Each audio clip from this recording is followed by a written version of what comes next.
All right, so you've probably heard the phrase no boots on the ground tossed around a ton, especially when talking about US military strategy. But what does that actually mean? Is it a promise that not a single American soldier sets foot in a hot zone, or is it more complicated? Let's break it down, especially as it played out during President Obama's response to ISIS. Back in 2014, ISIS was tearing through Iraq and Syria, grabbing land and attention with terrifying speed. President Obama went live with a plan, a comprehensive strategy to push back. But here's the catch. He was super clear. There'd be no boots on the ground, at least not in the way most people imagined. See, when politicians say no boots on the ground, they're not usually promising zero American soldiers anywhere near the action. Instead, what they mean is no U.S. troops leading the charge, kicking down doors, or fighting face-to-face like in Iraq or Afghanistan.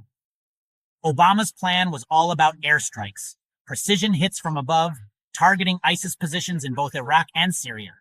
The heavy lifting on the ground, that was up to local forces, the Iraqi army and the Free Syrian Army. But, and here's the important part, there were still about 1,500 U.S. troops in the region. Their mission? Support. These weren't frontline fighters. They were gathering intel, advising local commanders, and making sure the right people had the right information at the right time. Think of them as the backstage crew at a massive theater production. You might not see them in the spotlight, but nothing works without them. So why draw the line at direct combat? Part of it was political.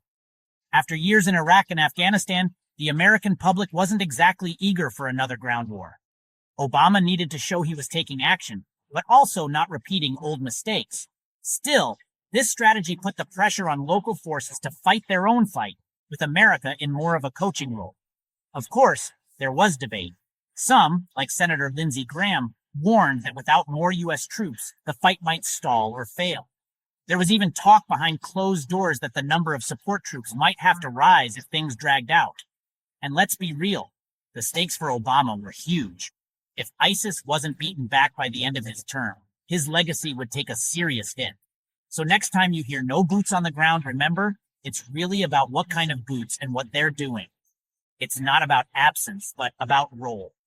And in war, that difference matters.